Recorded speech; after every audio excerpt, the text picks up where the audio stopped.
I am so curious about your poop. Oh, what do you want to know about my poop? I think I have a feeling that you have wonderful poos. Do you really want to know? Yes, I really want to know. How often should you be going? We have this textbook definition that it's, 3 or more bowel movements a week is normal, but it's a very arbitrary number. It should absolutely be a daily thing. It's eliminating dead blood cells, it's eliminating bacteria, toxins, etc., undigested food particles. That stuff is not supposed to be gumming up your colon and just sitting there. Let's talk probiotics because they are everywhere. Everybody seems to be on one. So as the gut expert, Dr. Robynne, do you need to take a probiotic?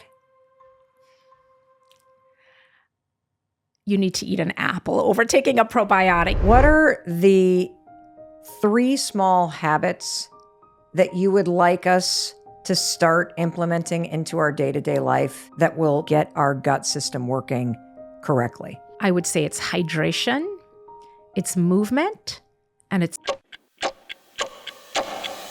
Hey, it's Mel. I am so glad you're here with me today. It is such an honor to be able to spend some time with you today. And I want to acknowledge you for choosing to listen to something that can help you create a better life. I think it is so awesome that you're taking time for yourself, and I love spending that time with you.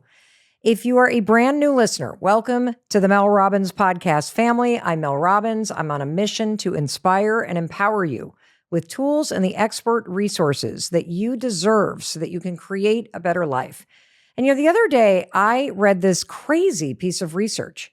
Did you know that 2/3 of people have a gut issue? And you want to know the age group that is the most affected? This one really surprised me. 18 to 44-year-olds. Yep, it's not your grandparents. It's 18 to 44-year-olds. 73% of people in that age range have a gut issue.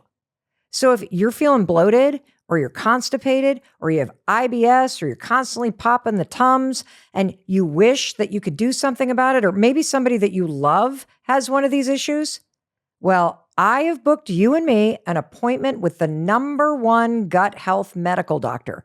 I think she's absolutely amazing. I'm talking 30 years of medical experience, and she's here to just set the record straight with the medical facts.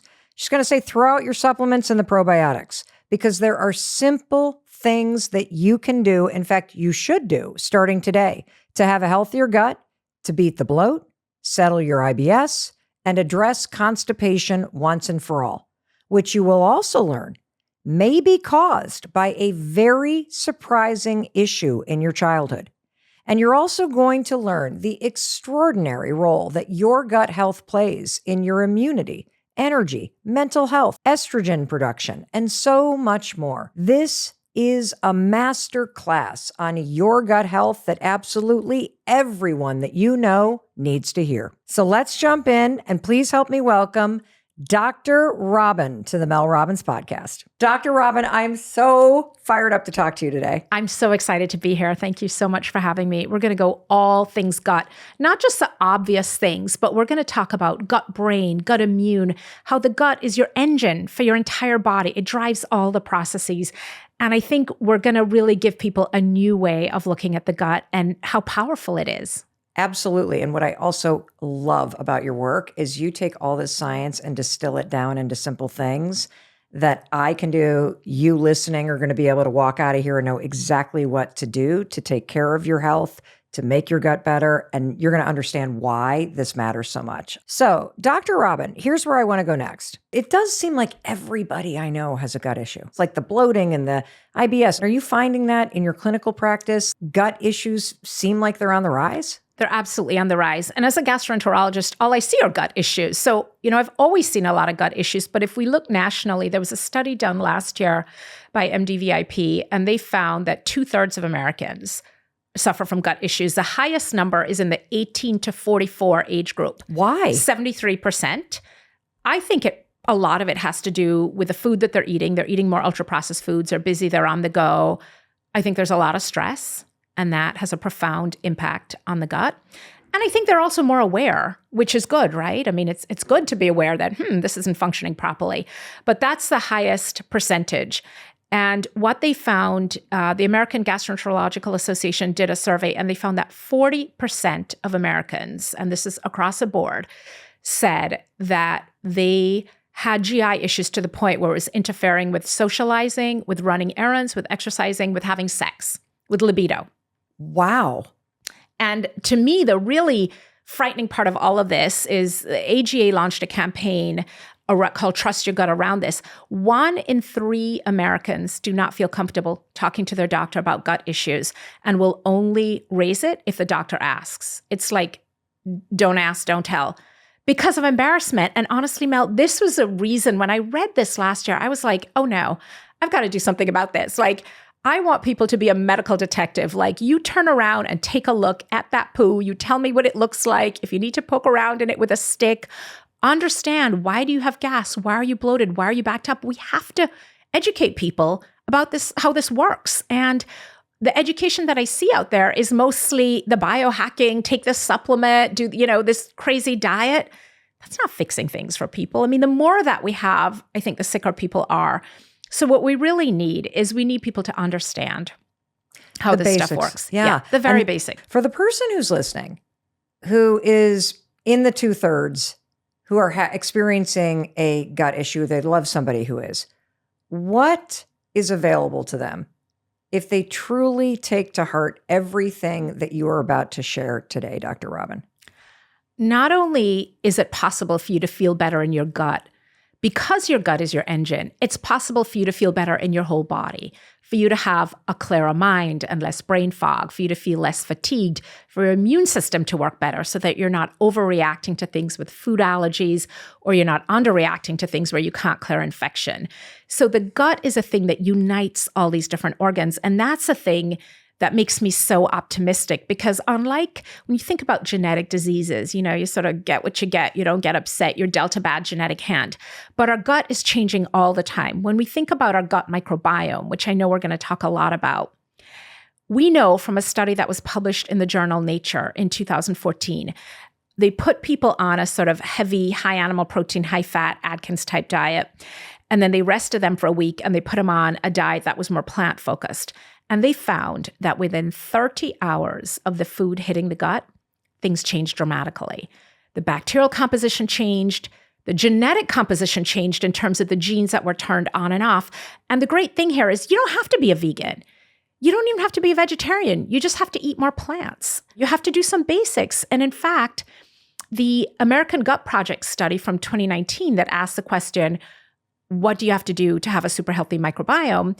They found that the label was completely unimportant. Carnivore, omnivore, vegan, pescatarian, lacto-ovarian.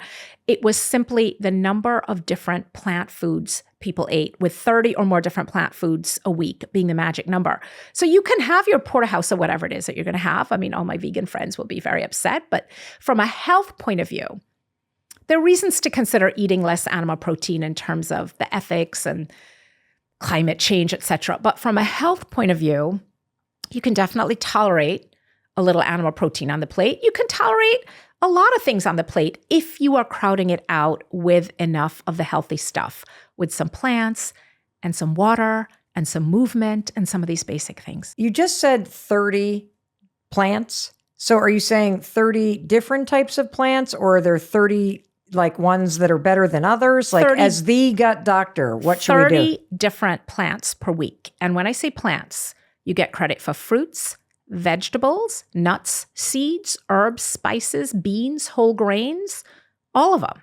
Oh, well, if we include spices and nuts and grains like that, absolutely, you could get 30 different things. Because I would imagine the variety, is the variety also important? The variety is important because they all contain different things. When we think of these phytochemicals, so you think eating the rainbow is always a good way to do it. So you get different things from the oranges, and you get the lycopene from the reds, and you get something else from the green. And so eating a variety, eating seasonally is another great way to do that, because you're not in the same sort of peas, carrots, broccoli, heavy rotation for, 365 days. And it doesn't have to be a lot either. I mean, you're getting enough from, a little handful of berries is plenty. You don't have to eat a whole quart of stuff. So as the gut expert, Dr. Robynne, what do you eat in a day? Will you walk us through like breakfast, lunch, and dinner? Absolutely. I like to start off with a green smoothie in the morning. Collards, kale, spinach, celery, parsley, mint, A little bit of fruit, usually green apple, lots of lemon. I like to use unsweetened coconut water for the base. So when I drink that, it's like a liquid salad in the morning. I mean, I feel so good when I have that. So I usually have that in the morning. If I'm still hungry, I'll usually have something highish protein, maybe a little bit of smoked salmon, some eggs, or maybe a sweet potato and kale hash. I love that too. And then what do you do for lunch? Lunch is usually soup. Soup? Big soup person. Yeah, Okay. soup. And there are a bunch that I make. My husband makes really good soup too. So it's usually split peas or lentil. Sometimes it's just a broth. I do a really basic soup that's leeks, onion, garlic, and scallion sauteed. And then I just blend it up with some broth. Delicious. Sometimes Yum. a little curry powder, depending on how I'm feeling. But that's all the good stringy, high inulin fiber that's really good for your gut microbes. So some kind of soup. Sometimes it's a heartier soup. And then dinner is usually protein, starch, veg plus salad. My husband's mostly vegan, not all the time. Special occasions, he might eat some meat. So he's usually not doing the animal. He's almost never doing the animal protein. He's usually doing lentils, brown rice, sauteed collards, and salad. And I'll have all of that, but I may have a little piece of fish or some broiled shrimp or something.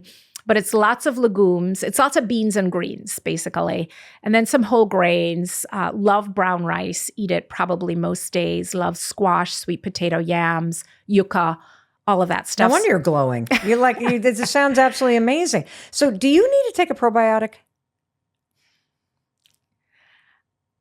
You need to eat an apple over taking a probiotic. Yeah, Really? this idea, and I will say for the record, there is dark chocolate happening every day for me. Oh, thank God. Tons of fruit and lots of dark chocolate. Okay. And I have been known to eat a bag of Doritos on a road trip. It has happened. Okay. Well, I knew I liked you. Yes. But let's talk probiotics Yeah. because they are everywhere. Everybody seems to be on one. And as the gut doctor, what's your opinion about it? My opinion on probiotics is like multivitamins. Do we have clear and compelling evidence that a multivitamin does anything for the average person? We don't. What we know from some studies is that people who take vitamins also have healthy habits. So vitamin takers tend to be exercisers and clean eaters and meditators, etc. But we don't have evidence outside of that the vitamin itself in a healthy person. So it may help, it can't hurt. Even something like a probiotic, if you're taking multiple different species, those bacteria, assuming that there are actually live bacteria in the probiotic, because there's very little regulation, a lot of times the bacteria are dead. But let's say the product does contain what it says it contains, these live bacteria. They are potentially competing for resources with other bacterial species, even the native ones in your gut that are actually working and trying to do their thing. And now they're like, oh, wait, there's not enough of, whatever resources is we need to eat. And so you can be altering your microbial composition for the worse by taking a probiotic. Oh, God. Well, I feel like I'm in the camp of everything you just said. It can't hurt. And so I'll just keep taking all these things and my body will just pee out whatever I don't need. So that's one mistake I'm clearly making.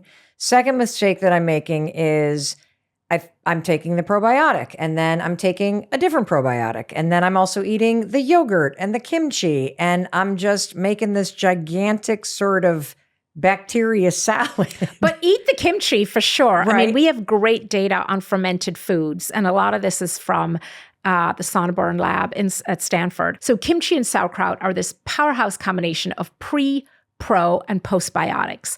And there's really compelling data that eating even a tablespoon of sauerkraut a day can provide multiple different species, important metabolites. So this is ultimately sort of medicinal food. Wow. Things like the sauerkraut and kimchi. So by all means, keep doing that. So for sure. Dr. Robynne, what's the difference between a prebiotic and a probiotic? A prebiotic is food for the bacteria. So that's typically healthy, fibrous foods. Probiotics refer to the actual bacteria themselves, not just the one you're taking as a supplement, but the ones in your gut. So probiotics are bacteria and prebiotics are the food that bacteria eat. Got it. And I want to try to bring in a visual. So if you've ever made bread and you have that sort of, you're starting it, you've got the yeast and you then feed the yeast with the flour and it starts to bubble. the prebiotic thing is sort of like feeding the yeast. And now it's Absolutely. like, oh, Yeah. I'm really hungry and now I'm Exactly. getting okay, got it. And the probiotics, the actual other forms of bacteria that you need. Correct. Got it. For prebiotic, which are the foods to feed the bacteria, think high fiber and think stringy fiber like asparagus and celery, and also things like oats, dandelion greens.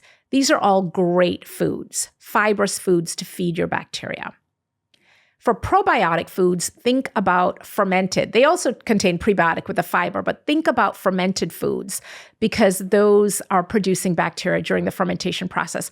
And I do want to say, it's not that a probiotic is a total waste of time. In my practice, where I treat really sick patients with Crohn's and ulcerative colitis, there are probiotics on the market that have the FDA label as a medicinal food. This is a medical food for the treatment of inflammatory bowel disease, etc. They're products that have over 100 different scientific studies behind them showing that they work for these particular conditions. But that's different, right? That's like the B12 for the Crohn's patient. That's not the average person. The data that the average person gets a lot of health benefit, or really any health benefit, from taking a probiotic is a little murkier. And my concern is always that people are going to say, oh, I don't need to change my diet or really pay attention to that because I'm taking the probiotic. I mean, you're actually eating the kimchi and doing all the other stuff, which is fantastic. And I'm popping the probiotic. And I think you're probably okay, but you don't need it. But I do want to caution people, if you're taking these high dose probiotics, are you potentially using up resources that your native bacteria that need these resources? And remember, how would you know? Like, would you be bloated even though you're taking a probiotic? Like, how would you know that it's backfiring? You really don't. You really don't. There's not a test we can do for that. But what I want people to remember is that when you take a probiotic product, those bacteria may be living half an hour, typically under an hour. In order to get meaningful colonization and repopulation of the gut, you have to feed them. And so the food is ultimately more important, because the truth is, it's not that you don't have any healthy bacteria in your gut. The population is low. How do you get, population may be low. Say you've taken a lot of antibiotics or you've had a crummy diet.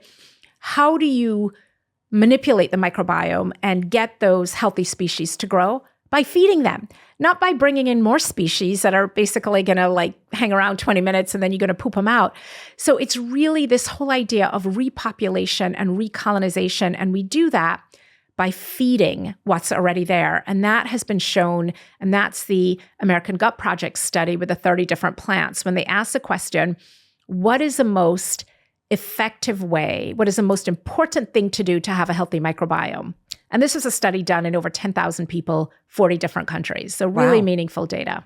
And the most effective thing was to get 30 different sources of plant-based foods in your diet once a week. Yes, throughout the week. Wow. So it's still really diet. If you look at an apple that's grown organically, and even better, biodynamically. What's biodynamically? Biodynamically is when you have the animals fertilizing the soil. So you have from a local farm. Exactly, local farm. I love it. Yes, gotcha. That is okay. Exactly, local, because it's going to be more nutrient and microbe rich because it's not traveled 3,000 miles on a plane and barely alive when it gets to you. In order to keep the thing. So an apple, you can get millions of microbes from eating an apple grown locally. So, Dr. Robynne, I'm just imagining that the person listening is sitting here next to me, and we have come to you because we feel bloated, or we're struggling with IBS or constipation or whatever. And so it is just kind of a classic gut issue.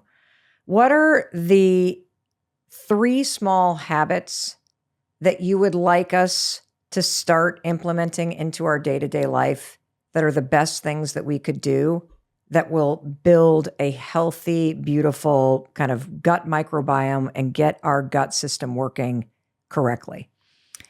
There are tons of things to do, but if I had to distill it down to 3, I would say it's hydration, it's movement, and it's fiber.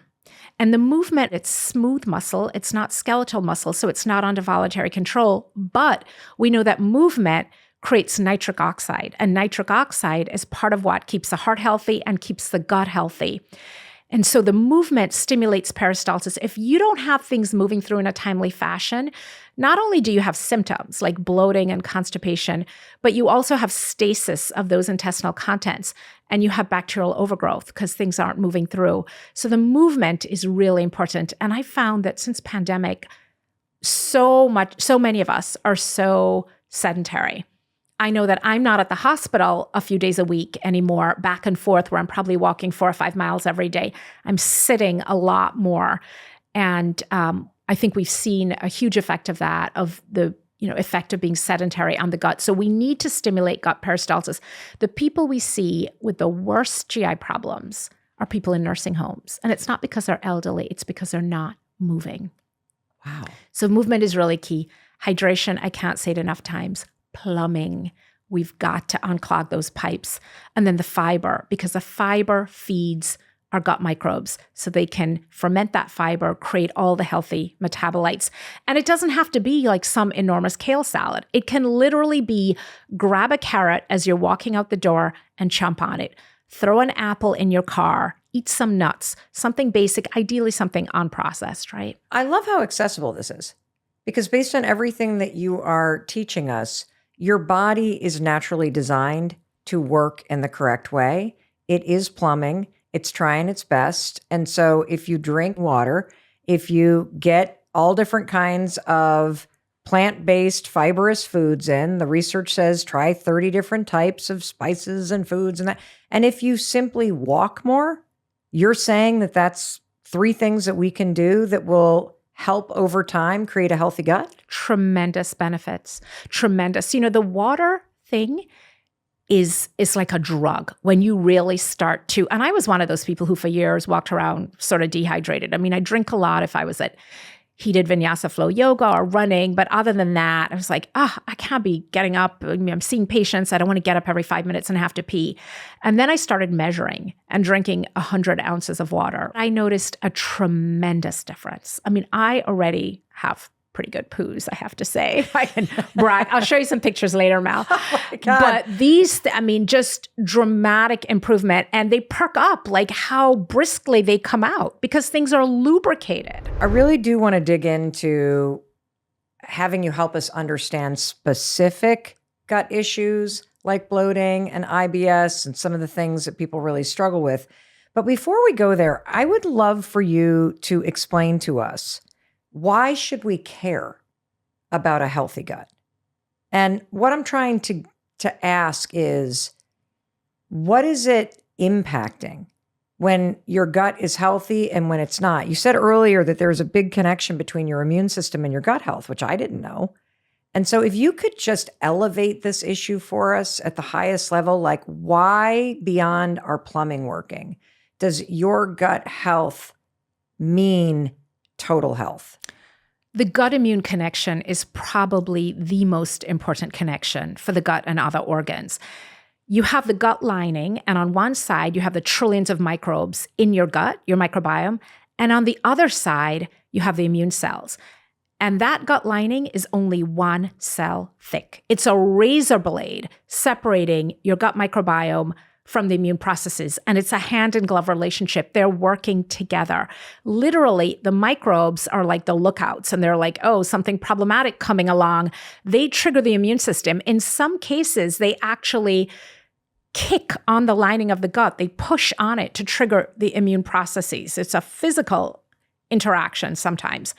But they signal the immune cells on the other side to say, whoa, something big. Here comes Ebola or SARS-CoV-2. You guys need to get ready. Mount an immune response. Start making antibodies. T cells mobilize. Let me just make sure I'm understanding why this matters. Because based on what you're consuming through your mouth that gets processed through this 30-foot tube, your gut is extracting intelligence that mobilizes other parts of your body to help you outside of this tube? Yeah, absolutely. Your gut microbiome directs your immune system. It does? It literally trains it. This is why we see there's a fascinating theory called the hygiene hypothesis. And it was developed by David Strawn. He was an epidemiologist in Britain in the 1950s. He did a study of over 17,000 children from birth to adulthood, so over a long period of time, to figure out why they were seeing these high rates of autoimmune diseases in England and sort of post-industrial London. And he found that kids who were exposed to more germs, who were living in large households where cousins and siblings were always sneezing and coughing on them, they were immunized because their immune system had been trained at an early age how to differentiate between friend and foe and whether to mount an immune response or not, how high an immune response. Kids who were super clean, who were never sick, they had higher rates of autoimmune disease later on. And Mel, if we look at a map of the world today, we still see the effects of the hygiene hypothesis. We still see high rates of autoimmune disease in countries where there are higher levels of sanitation. There's more washing, there's more chlorination, there are more chemicals, there are fewer microbes compared to less developed countries where people have close contact with animals, they have close contact to the soil, they're growing their own food. So the immune system needs exposure to microbes early on in order to train it, so it can set it at just the right level. What we're seeing now in more developed countries like the United States is we're seeing an overactive immune system, which is manifest as autoimmune disease, 1 in 4 Americans. Many people have multiple. Or allergies, food allergies. Everybody's got an allergy. Why? Why do we have a food allergy? Because of an overreactive immune system. And why do we have an overreactive immune system? Because of what's going on in our gut. There is a very direct correlation. Let me see if I can explain this to myself. So you're basically saying that when your gut is out of whack and it's getting all kinds of mixed signals, because if your microbiomes and the gut health isn't intact, it's actually not able to either break things down or read what's coming in correctly. Mm-hmm. And then that means it is not able to signal in an efficient and effective way to your immune system that either we got to go into battle or everything is okay. And so because our guts are out of whack, we're not getting the hydration, we're not moving, we're not taking care of ourselves and eating the fibrous foods, this is causing our immune systems to go haywire. Absolutely. And this is so fascinating. And I actually read somewhere, I don't know if this is true, that 80% of people that, at least in the United States, that have an autoimmune disorder are women. Yes. Why does this impact women so much? Rate. And Gabor Mate talks about this and other folks. We think it may have something to do with the effect of the female hormones, estrogen, progesterone, et cetera, and the interaction with the gut. And also because some of these genetic predisposers for autoimmune disease are sex-linked. They're tied to the X chromosome. So a couple of different reasons. I also worry about the personal care products, the cosmetics, the other things that women tend to use more of that are getting absorbed into the body and how those might be affecting women. Because, you think about it, you put makeup on at 10 o'clock in the morning.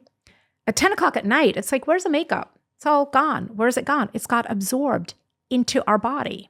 And again, I'm not saying that makeup causes autoimmune disease, let's be clear, but we put a lot of things on our skin. And after our GI tract, our skin is our next biggest digestive organ. Our skin literally digests the things we're putting on it.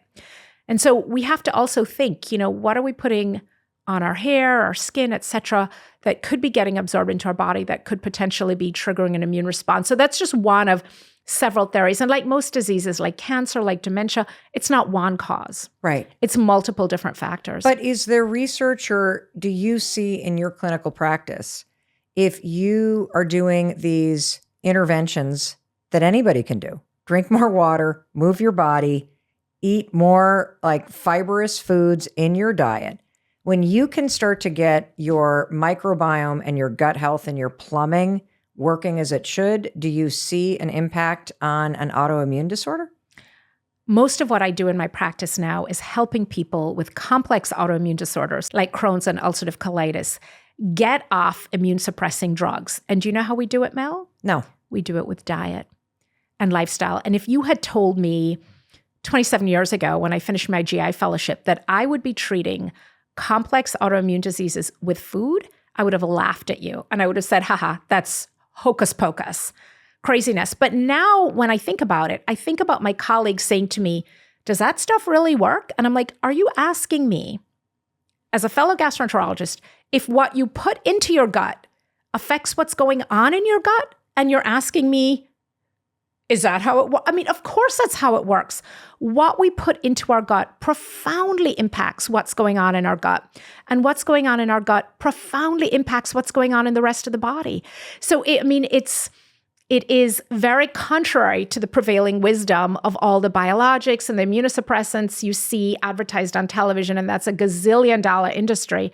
But I will tell you, Mel, we have published data on this, and we have a success rate of about 79% getting patients off of these biologic treatments. Now, I will tell you, it doesn't work in everyone, and it's a cherry-picked population because people are coming to see me, fancy GI doc, who, they've got to travel out, whatever, come and see, and they're motivated. But the intervention is what anybody could do. The intervention is what it's anybody. Drink more water. It's move your body. The intervention is not any special diet you have to go and buy or products.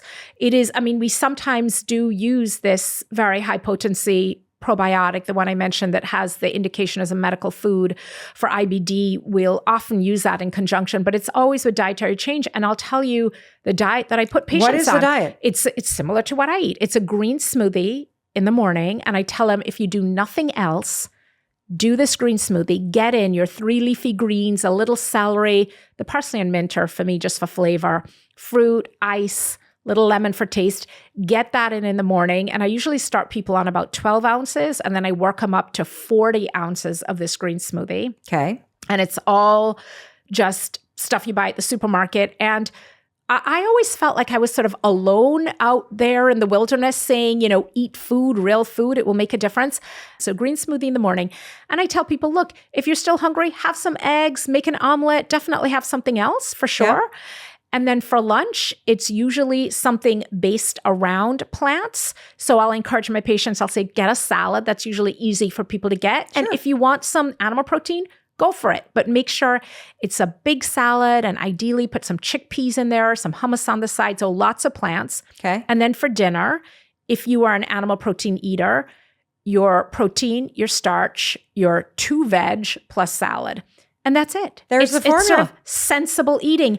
And it's also getting people to cut down or ideally eliminate the ultra-processed foods, the packaged foods with all the emulsifiers. In my neck of the woods for autoimmune diseases in the GI tract, we see that the emulsifiers, the soy lecithin, carrageenan, those things are particularly bad for the gut. And we think it's not so much a microbiome, but it's a gut lining, that they compromise the gut lining in some way. What are some other parts of your overall health that are driven by gut health that might surprise someone to know?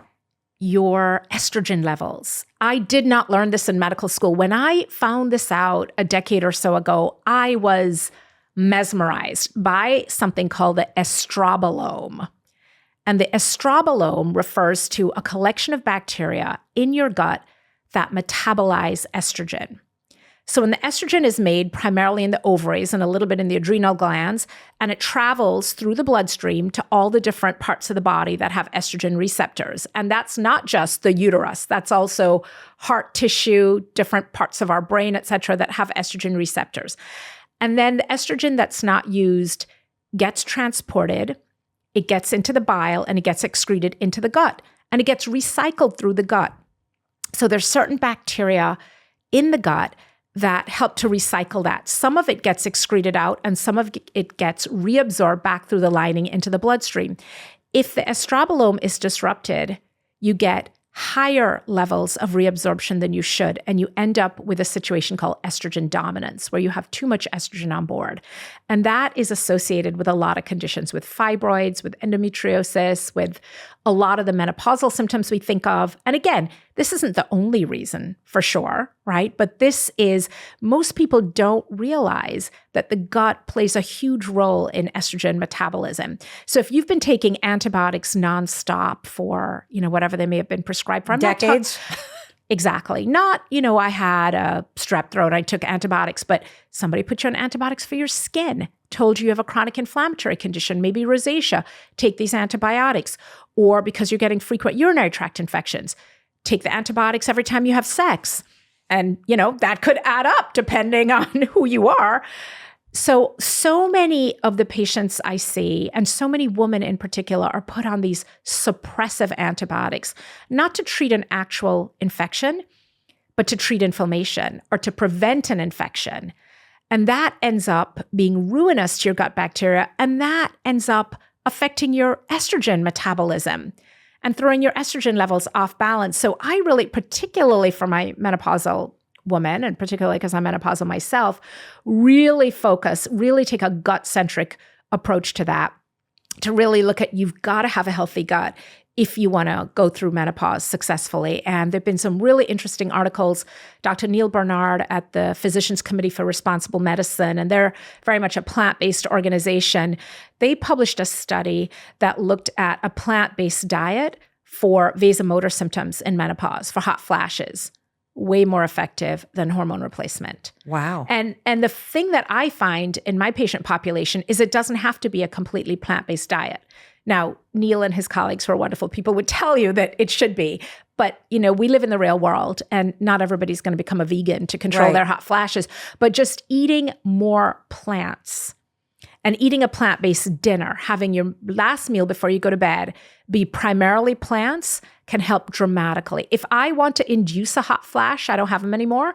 But if I want to induce one, I have a porterhouse steak and some red wine at night. I was just going to say the same thing. Up all night. I was just going to say the same thing. Because digestion is such an active process, and particularly digesting animal protein that's high in fat, high in protein, requires a lot of blood flow, a lot of enzymatic activity that leads to a lot of dilation and flushing. And of course, the alcohol is going to vasodilate you too. I think you just inspired me to make a major change, especially during the weeks that I have like a really big workload, or I'm traveling for work. So I got to get up in the morning and give a big keynote in front of thousands of people.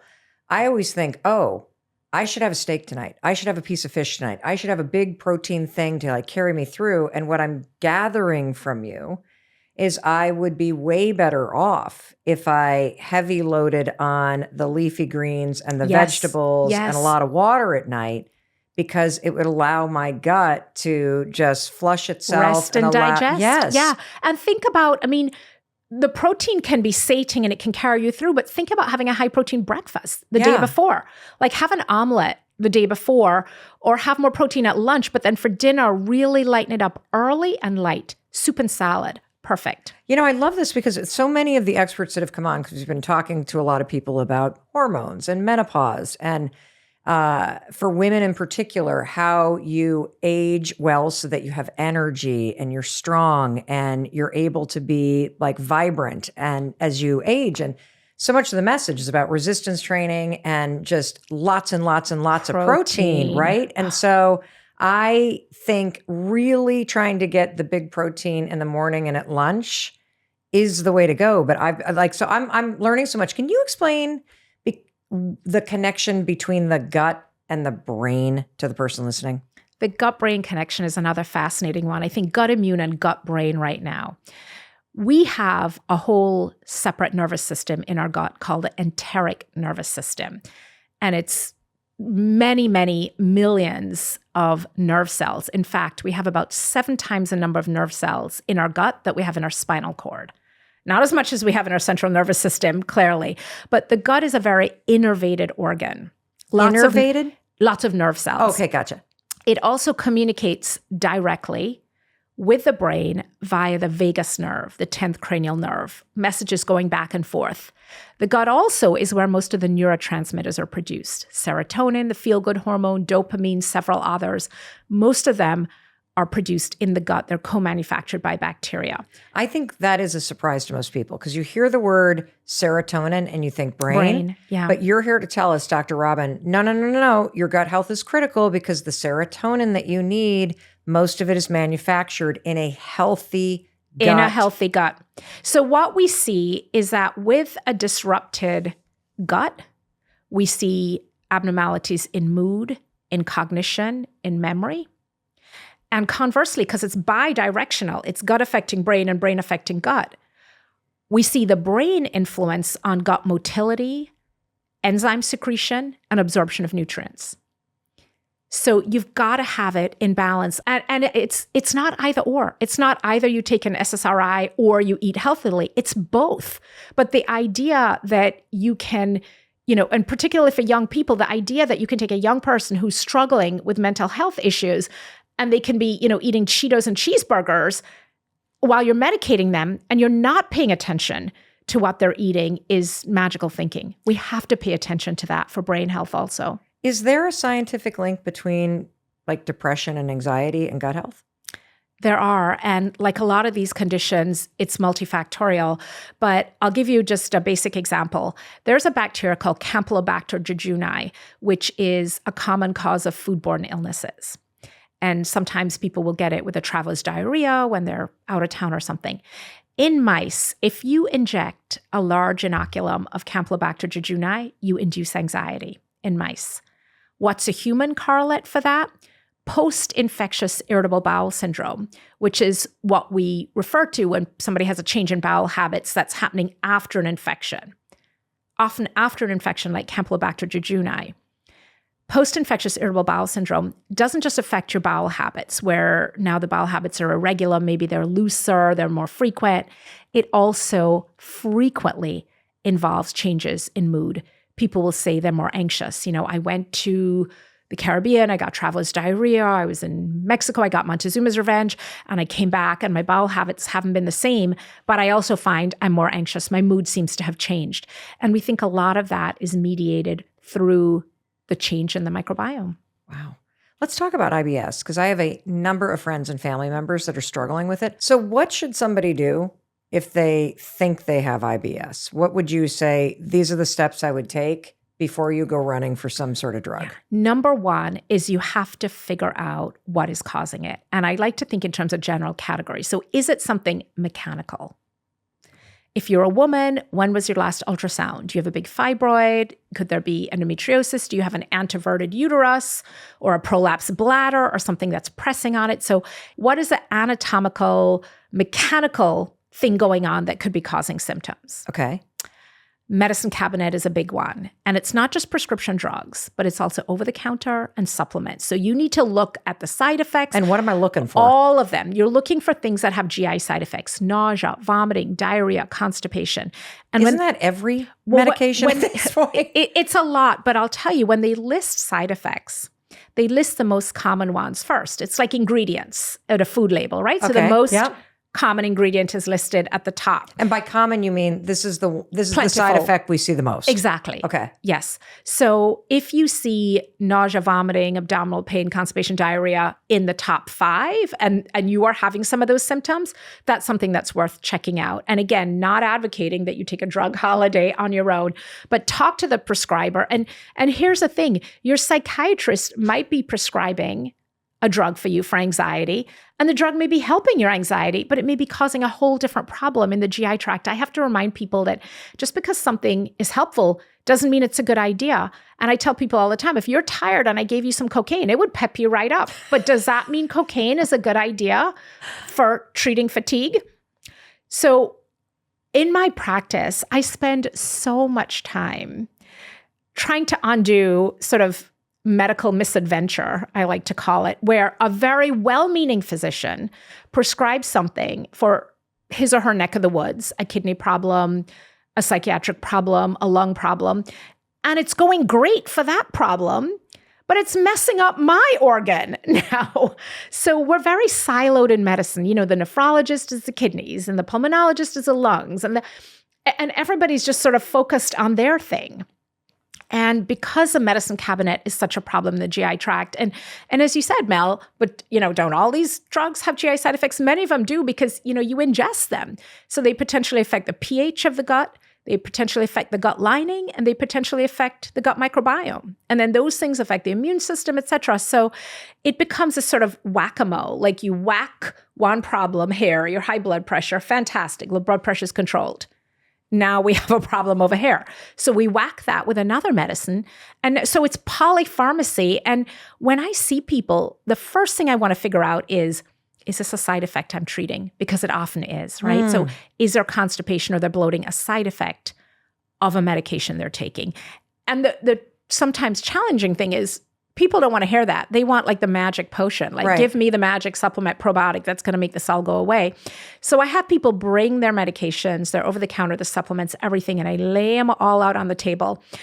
And the people in my office always laugh because I always have my rubbish bin right next door because they're like, oh, this is going to fill up. And I'm like, okay, this one, what's this one for? And to be clear, I would never tell somebody to stop a prescription medication that I didn't prescribe. I tell them this one you got to talk to your prescriber about. But I divide it up. And usually by the time I'm done, it's a pretty small group that's left. What is kind of the first thing that you're like, no Advil, no aspirin, no this, like the thing that people take all the time? You got it, the non-steroidal anti-inflammatory drugs. What is that? Advil, Anacin, Aleve, ibuprofen. So when we look at the emergency visits for gastrointestinal bleeding, number one cause.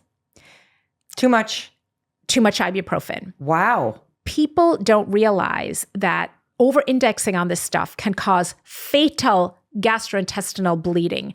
There was not a weekend on call when we were not in the intensive care unit with our scopes trying to stop dramatic, near fatal gastrointestinal bleeding. Wow. So these drugs can be potentially really dangerous. You have to be careful with them.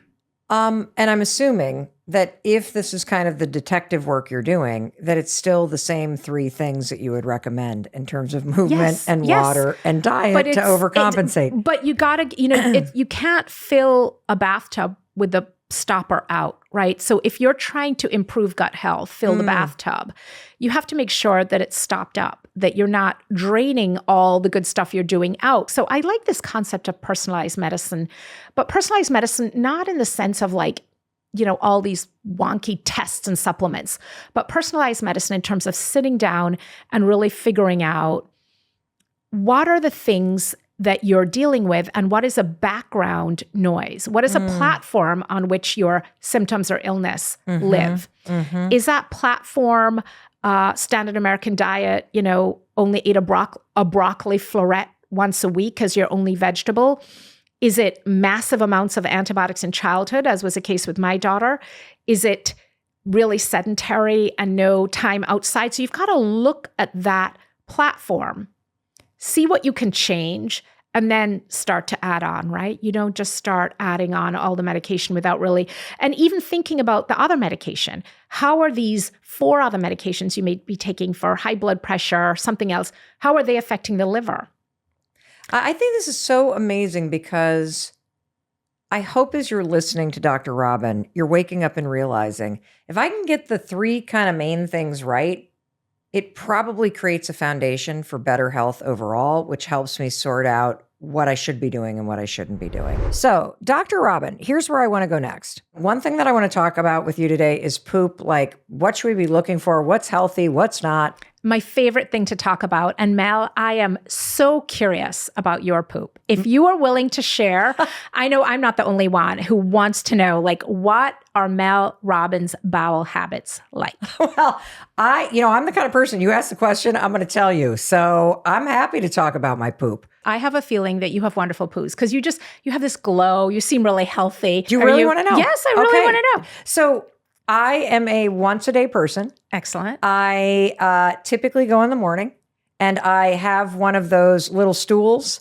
that the squatty potty. That you put up. And if I can't find a stool, like if I'm at a hotel, I pull the little garbage can over and stick my feet up.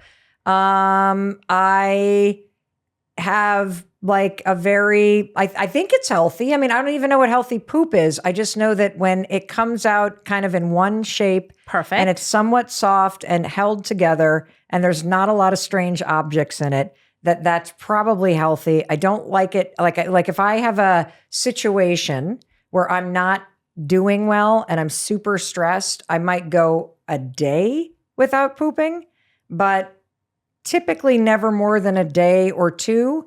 And then when that happens, it looks like milk duds. And I know I'm in trouble and I'm not healthy. How am I doing, Doc? Stool Nirvana, baby. Is that what you got it? Stool Nirvana. You hit so daily, good color, formed. And it also sounds like you feel good when it comes out, right? There's that feeling of like, yeah, I emptied, I detoxed, I'm good to go. And I'm pretty efficient. Like I don't spend a lot of time in there. I can get in, I can get out. But that does beg the question, how often should you be going?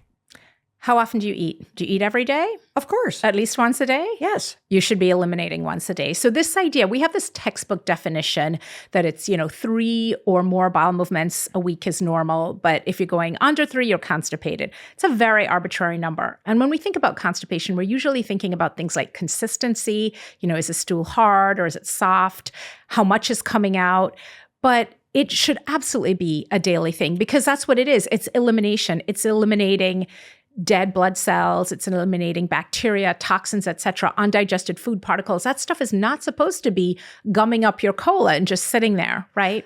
Everybody that does not go number 2 once a day just leaned in and thought, oh gosh, well, what do I do? So if you're somebody that is not going once a day, that doesn't have kind of a satisfying experience with this or kind of reliable, what are the first couple steps that you want somebody to do? I think the first thing, again, is recognizing that this should be daily. Now, that being said, if you skip a day here and there, your traveling schedule is a little bit different, that's nothing to worry about. But how can we help people go every day? So I want people to consider a couple things. What they're putting in, how they're stimulating the gut, and that's primarily with movement, and what they might be doing that's slowing things down, the gut motility. So what you're putting in, you want to make sure you're putting in enough fiber. You want to make sure you're putting enough water, liquid. It's plumbing. The GI tract, it's pipes. In fact, a plumber was at my house one day fixing something and I was standing over him and he kept looking at me and he was like, are you checking what I'm doing? I'm like, no, we're just in the same business. You just make a lot more money than I do. So I'm just looking at what you're doing here. But it's plumbing. It's one long pipe from north to south, about 30 feet long, and things get clogged along the way. And what do you do when your pipe is clogged? Thin liquids, lots of water. So I tell people my rule of thumb, half your body weight in ounces of water as a minimum. And that's just plain water. We don't need electrolytes in it. We don't need flavoring. Those things often are irritating to the gut. So just plain water, half your body weight in ounces of water as a minimum. And that makes a tremendous difference. I can probably solve 50% of the constipation I see in my office just by getting people to hydrate. Wow. And by the way, as you know, great for your skin and everything else, right? So many of us are walking around dehydrated. So takeaway number 1 for me already is thinking about your gut system as a 30-foot long plumbing system. Yes. That starts with your throat, moves all through your body, and right out the chute at the, at the bottom. And that half of your body weight is what you should be hydrating with, just plain water every day. And as a medical doctor specializing in this, 50% of constipation issues can be solved by simply hydrating correctly? I mean, it's a generalization, but 50% of the people I see in my office who are bloated and constipated and, things are sluggish, when I get them to really start hydrating, things perk right up. I also want to point out that the female plumbing system is very different from the male plumbing system. Oh, how? And that's because of 3 main reasons. So if you have had a colonoscopy, if you're 45 or over, you should have had a colonoscopy. And you may have been told, particularly if you're a woman, that you have either a redundant colon or a tortuous colon or a twisted colon. And the reason that's more common in women is because of anatomical differences. So number 1, we have a longer digestive tract. Our colons on average are about 3 to 5 inches longer. Why? Well, first of all, it may not seem like a lot. It seems like 3 a lot to 5 to me. inches. 3 and to 5 it is a inches. lot. Like if you think 5 inches, that's like from your rear end to your belly button. Exactly. Basically. It is a lot. And that extra length creates more looping and twisting. And so things are more likely to get stuck. And that's one of the main reasons women tend to be so much more bloated and constipated. The reason why is to allow for more fluid absorption during pregnancy. So fluid, the colon does 2 things. It gets the products of digestion from north to south. Well, it does more than 2 things, but 2 big things.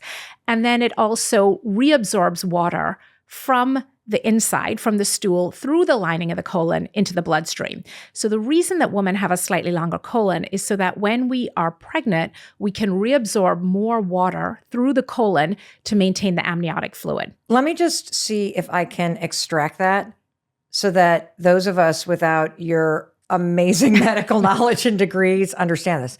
Because I think that's fascinating. So did you just say that one of the things that your colon is doing is when the waste is moving through your colon, the colon is actually removing water Yes. and moisture from the waste matter and recycling that water through your body so that as a woman, you can make the amniotic fluid, you can do other things that are part of the reproductive cycle? 100%.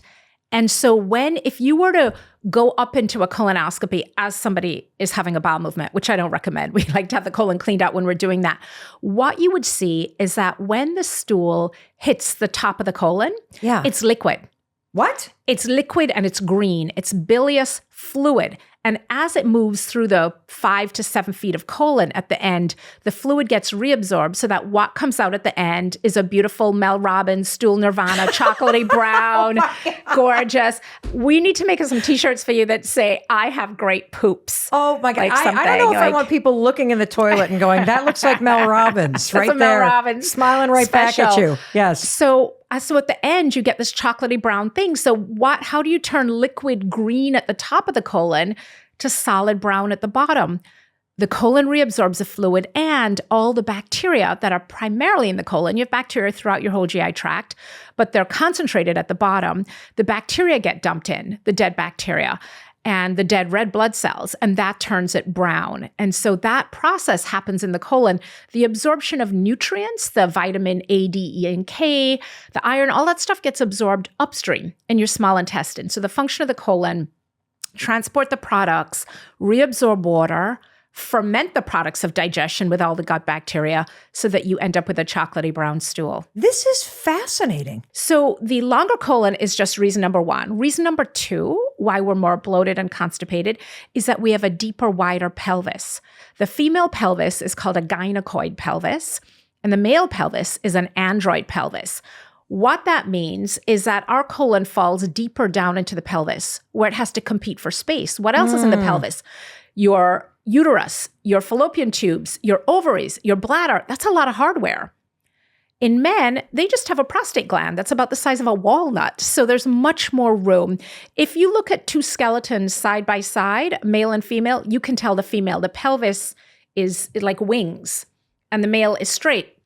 And again, what's the reason? Childbearing, so that we can accommodate a whole human being down there. So that's reason number two. So these are both sort of anatomical reasons, right? Longer colon, deeper, wider pelvis. Reason number three, we have lower testosterone levels. Okay, well, what does that mean? Testosterone does a lot of things. And again, it's not that we don't have any, but we have less.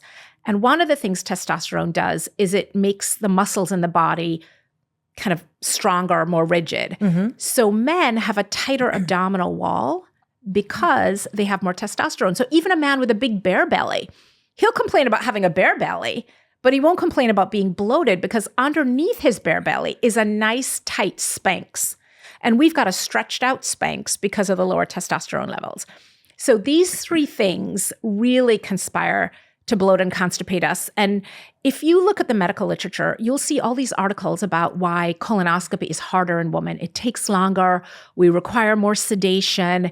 And that's true, but it's not because we have a lower pain threshold. It's because we have all these anatomical things that, are there for a reason. They're not a design flaw, but they also conspire to make us more backed up. Can we talk a little bit about constipation? Oh, I love talking about constipation. Why do you love talking about constipation? Constipation is so satisfying because there's so many different things that cause it. And often people are dealing with 2 or 3 things. And when people feel better, it's like, they're so happy. And the other reason I love treating constipation, sorry to interrupt, is because bloating is constipation's fellow traveler. And so when people are constipated, they're almost always bloated because they're just plugged. And so when you relieve the constipation, you de-bloat them. And they're thrilled. And the other thing is a lot of people who are bloated don't even realize they're constipated. You can have a bowel movement every single day and still be constipated. You can have 2 bowel movements a day and be constipated if you are having something called incomplete evacuation, tenesmus. And tenesmus is like the new insomnia. So think about it. When we think about insomnia, we think, okay, I have trouble falling asleep. But most people who have insomnia don't have trouble falling asleep. They go to sleep fine, but they wake up and they can't go back to sleep. I mean, I know that's my issue. I go right to sleep and then I pop awake and I start ruminating and I can't go back to sleep. Well, constipation, tenesmus is kind of like that. It's not that you're not going. You're having a bowel movement, but it's incomplete. And you can tell that your colon isn't empty. You've got that like, that kind of feeling like, I still got something on the launch pad. Yeah. And often it's a schmeary wipe. Because when you wipe and there's still a lot of stool on it, that's because there's stool still in the rectum that hasn't come out. So you don't have that good clean wipe where it's like, look, nothing on the toilet paper. That's part of stool nirvana, is a clean wipe. So you said that there were lots of different Yes. causes and lots of different things you can do. So can you walk us through the things that cause constipation that might surprise people? It's very similar to the irritable bowel syndrome, to the IBS classification. So mechanical. Do you have a voluptuous venous colon?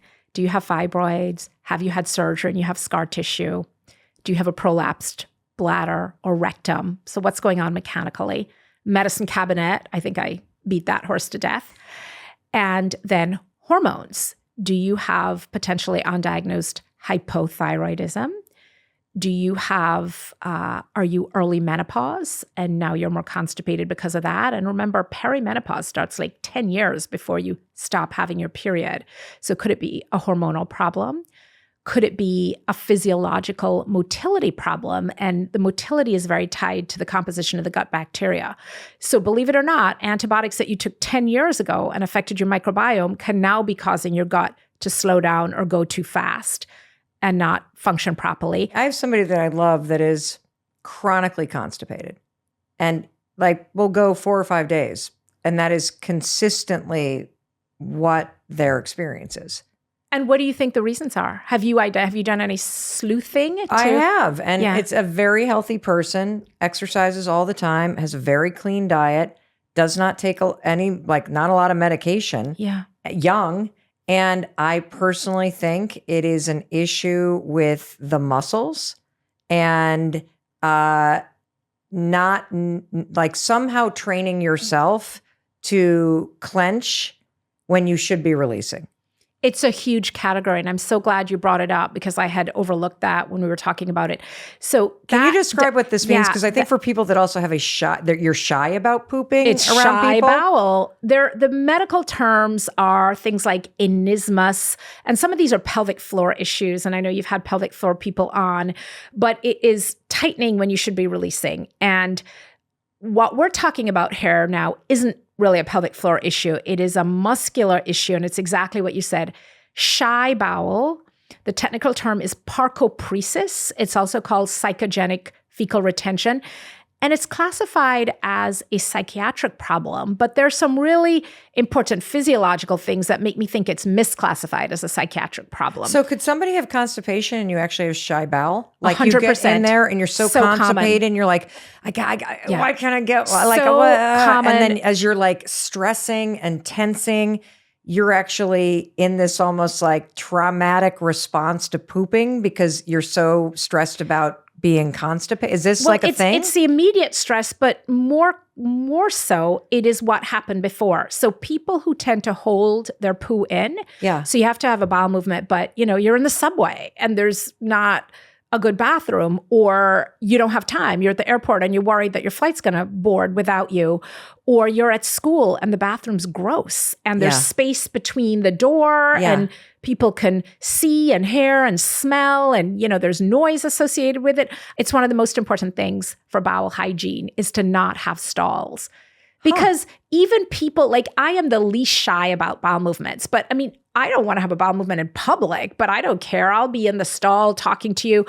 That's not really normal. Most people do not want to be in a bathroom with 4 stalls, having a bowel movement, talking to somebody on the other side of the door. They're like, no, they want privacy. Having a bathroom where you have a toilet and a door that closes and not stalls, hugely helpful for good bowel habits because a lot of people will be comfortable going to the bathroom in that setting.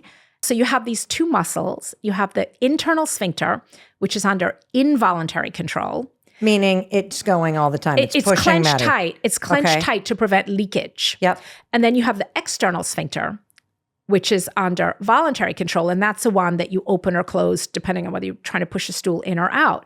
Now, when the rectum fills with stool, the internal sphincter relaxes to let the stool out. And that's when your external sphincter is supposed to push it out. But if you decide, oh, this isn't, I don't like the look of this bathroom, I'm at a train station, I'm going to wait. You're clenching when you should be releasing, and that completely confuses the sphincters. So you can train yourself to hold it in and not realize you're doing that? 100%. So that creates something called reverse peristalsis, where the stool is going back up in the wrong direction instead of coming out. And so if you do that often enough, and often this happens in children, it's more common in girls. We tend to be a little bit more fastidious about where we use a bathroom. If you do that often enough, it means that when you actually want to have a bowel movement, you can't because the sphincter is confused. Like the internal sphincter relaxes, but now the external sphincter is clenching. My best advice for people is if you have tried everything for your constipation, you did the fiber and the water and this and that, and you exercise and you do all these things and nothing is working, consider some of these mind-body practices, whether it's cognitive behavioral therapy or it's internal biofeedback, which is a kind of physical therapy. Find a biofeedback practitioner. It could make a huge difference. And the keys for me, one clue is on the rectal exam. I'll say, oh yeah, this person definitely has anismus. And another clue is when somebody says, I've done all of these things, and not only is it not working, it's making me more bloated because the sphincter at the very bottom is tight. And so all the fiber and the water and everything is all backed up right at the back door, but the door won't open. So what is the difference? How do you know if you're bloated versus you're just gaining weight? Yeah, that's a really challenging and sometimes uncomfortable conversation to have with people, but a really useful way to know is to take a tape measure and measure right around your waist, generally just around your belly button, in the morning and at night, every day for about a week. If there is a lot of variation in that number, that's likely bloat because bloating ebbs and flows, and it's usually gas, but it can also be liquid and solid. If it is belly fat, that number typically won't vary by more than an inch. Wow. And sometimes people come and they have an apple shape, skinny legs, big belly, and they think they're bloated. And on exam, I can also tell because fat feels different. Yeah. And when you auscultate and you percuss and tap and you auscultate and listen, I can tell fat from gas. But if somebody's out there and they're not at the doctor, measuring the waist and seeing if it ebbs and flows, and people will send me pictures, and typically it's flat to fat from morning to night. So they're flat in the morning, and then they send me pictures at the end of the day and they're super bloated. What are some surprising foods that cause bloat that we might not know cause bloat? Yogurt.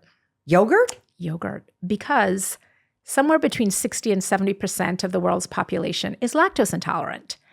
And some people know it because they have really smelly gas and it's immediate. But many of us lose our ability to digest dairy over time because we're not baby cows, so we're not really meant to be or designed to be drinking this. The lactase enzyme is along the brush border in the small intestine. And if you have an acute infection, that can knock it off and you lose it. And just as we age over time. And so people might have tolerated dairy really well, and now they're not. Or their dairy would mostly be cheese and yogurt and things that don't have as much lactose. They're not drinking big cups of milk. But dairy is one that a lot of people think of as a health food, and it can be, right? It's a fermented food and so on. But so often people are not tolerating the dairy, and so they're having all this yogurt every day. It's a convenient, quick, portable, delicious source of protein. So many of my patients, I'll see some form of dairy, either yogurt or cottage cheese, or trying to get their protein up every day. And we get rid of that, things improve a lot. So that's something and not for everyone, but for a lot of people, it's dairy. Are there some surprising everyday non-food things that can cause you to be bloated? Yes, there are. One of the things to remember with bloating, we think about the GI tract and elimination and stool and liquid and gas, but it's also our lymphatic system. And our lymphatic system is like a fluid that bathes our cells, and it has to drain. And exercise is what stimulates lymphatic flow. So if you're sitting for a long time, and you may notice it just if you're sitting for a long time, your feet swell. Yeah. Well, why do your feet swell? I don't know. Because the venous flow, the veins are occluded because you're sitting and there's pressure on the veins, and the lymphatics don't move as much. So moving around, exercise, really important for lymphatic flow, really important for debloating. And then there's things like salt in the food, alcohol. And alcohol's a big one because it irritates the gut. That can lead to inflammation. That can lead to fluid retention. It also dehydrates us, and then that causes fluid to shift and puffiness, things like that. But exercise is another big one for bloating. When somebody comes and sees you, Dr. Robyn, and they just are really, really bloated, and it's not a big serious issue, it is something that they're experiencing. Is there like kind of like a step-by-step protocol that you're like, do this, and you should be feeling relief in a matter of days? I love putting people on a liquid diet for a couple of days and using some magnesium citrate. Now, I want to say with the magnesium citrate in the liquid, the bottle, you got to make sure there's no kidney disease and other things going on. But let's say this is a typical healthy person. They went on vacation. They oversported themselves, in the words of my mother-in-law. They ate a little too much. They drank a little too much. Most of us come back from vacation feeling a little constipated. Why is that? It's because we've just been like, woohoo! It's because we've been woohoo. And also if we've crossed time zones, that we often feel jet lag in our gut. It slows down. And also because our GI tract is a creature of habit. So, now you're in a strange bathroom somewhere. And so our bowels get a little shy when we're traveling.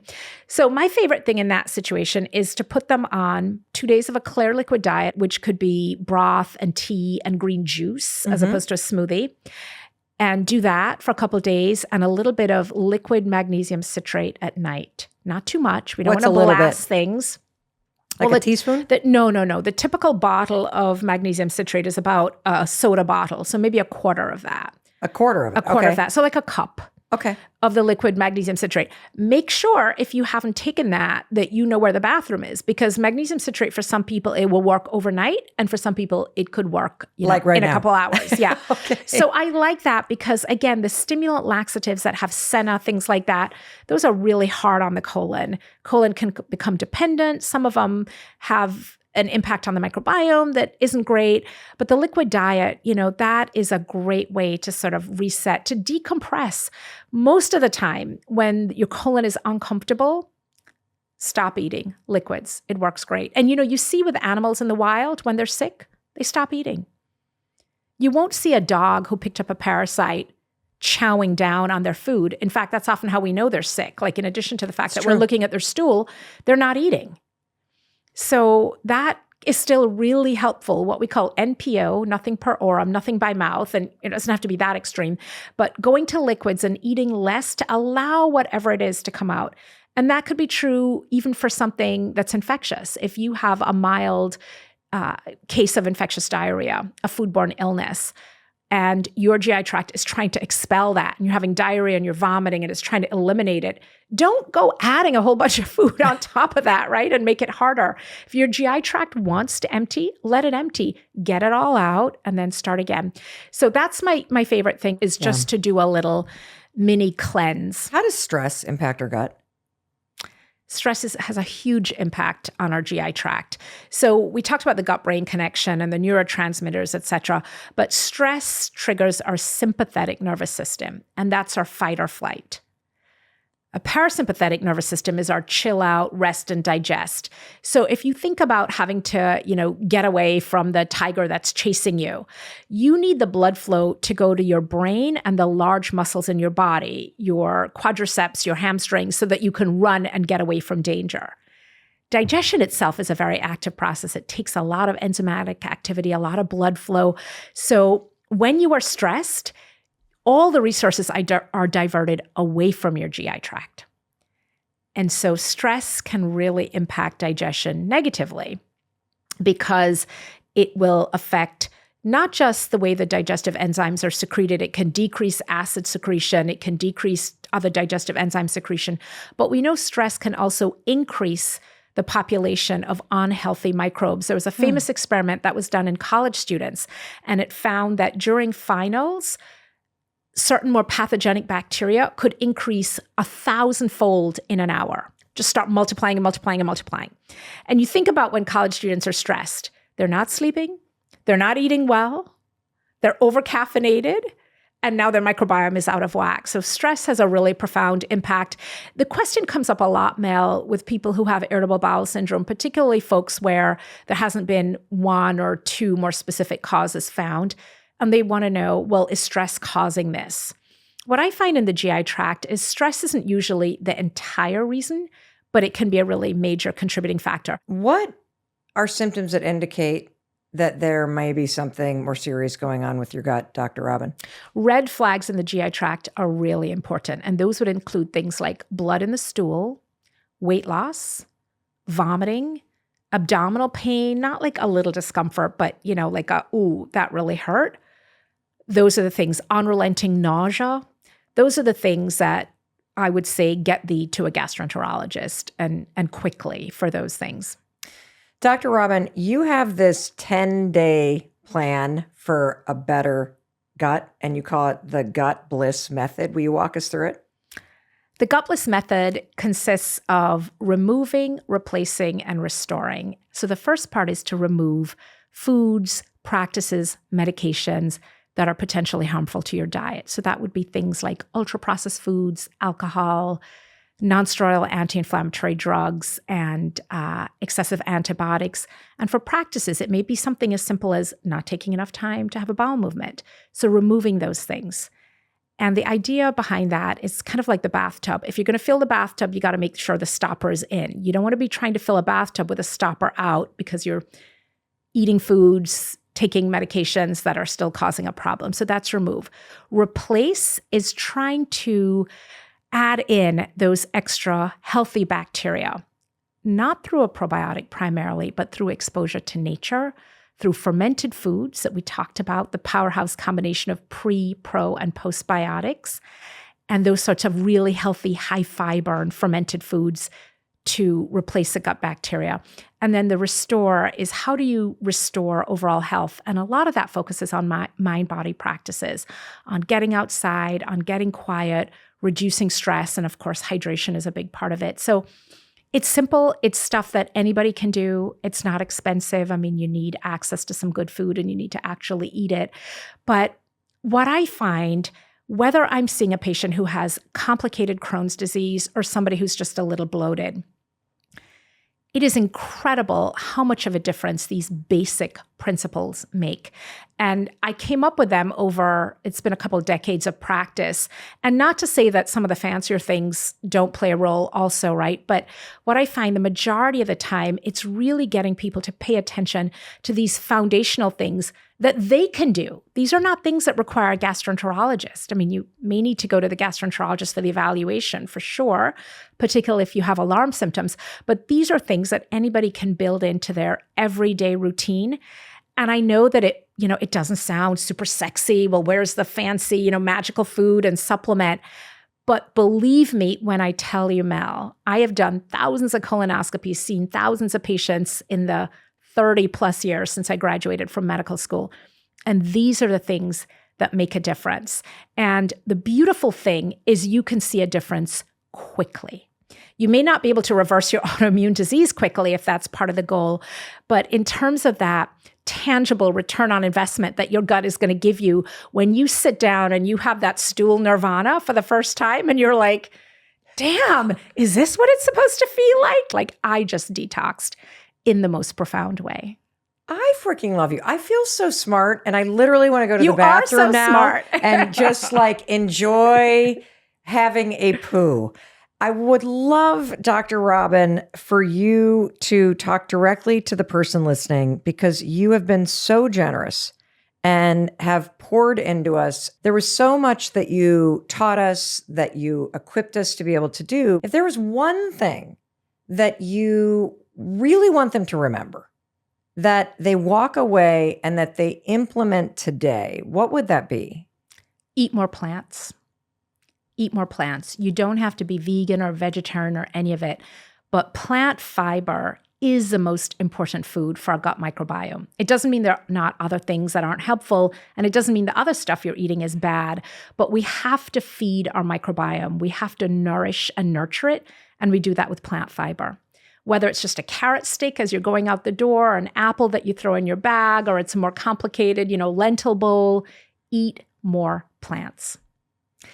You know, Dr. Robynne, I often remind everyone that some of the best people that you will meet, you haven't met yet. And I just love you. I feel like you literally walked into my life and we are going to be lifelong friends. And for the record, you were already super smart before I walked in here. You already knew so much stuff. People need to understand how their body works. We're kind of alienated from our body, and we're really alienated from our gut. We don't even want to look in the toilet. I'm like, how can you not look in the toilet? It's like tea leaves. Like, it's telling you something. This is really important evidence and feedback. Like, you can't just flush it and ignore it. And we do that because we still have this sort of Victorian sensibility about cleanliness and stool, and it's dirty. And so really understanding how this stuff works. And for me, helping people to understand, and this is really the focus of the last book, The Antiviral Gut, that yes, our gut is a digestive organ and digestion is really important, but our gut is also a defensive organ.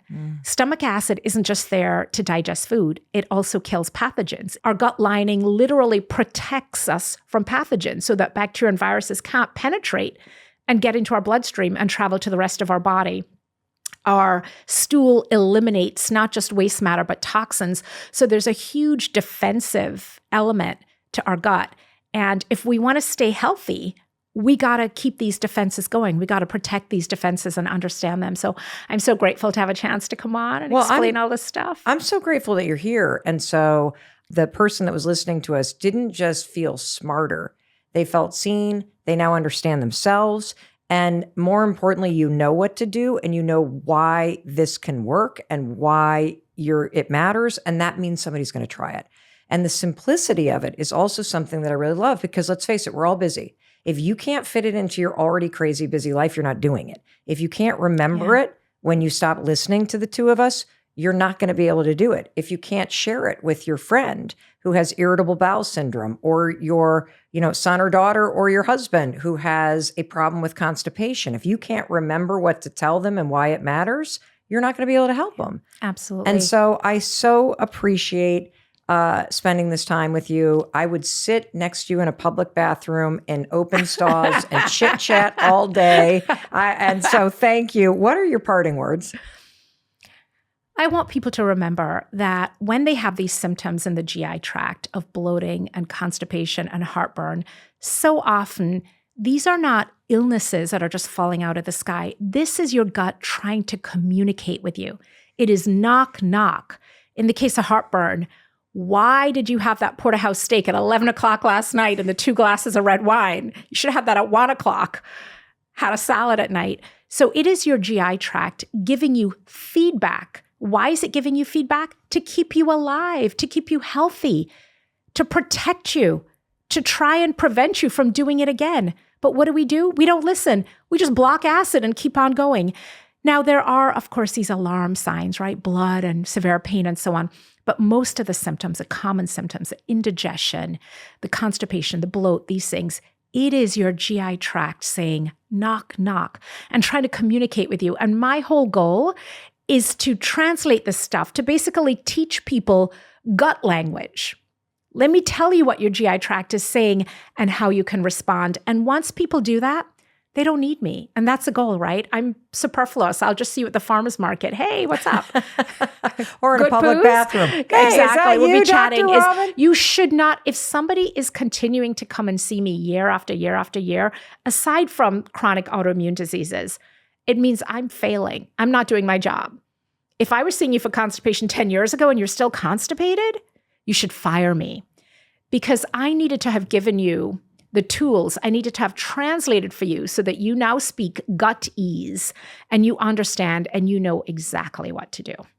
Dr. Robynne, thank you, thank you, thank you. And thank you for tuning in, for sharing this. I know you're going to share this with so many people in your life. Didn't you freaking love her? And for the record, I would be next to you in a public bathroom stall too, talking off my whatever with you because I love you. I believe in you. And what I'm so excited about is you now have world-class medical facts and understanding from literally the number one expert on this so you can empower yourself from the inside out to activate the natural intelligence of your body. And you now know all the health implications and how positive it is. So go do it. Share this episode, please. And I can't wait to see you again soon. Hey, it's Mel, and I want to thank you for your time and attention today watching this remarkable episode with Dr. Robynne. And if you enjoyed this episode, I have the perfect thing for you to watch next, because I think you remember there was that moment where she talked about the gut mental health connection. Well, how about we dig into that? I did an episode with Harvard's Dr. Chris Palmer about the gut-brain connection that will blow your mind. He is using nutrition to help people with mental health issues. It is amazing. And you can click that video right here. I know you're going to love it.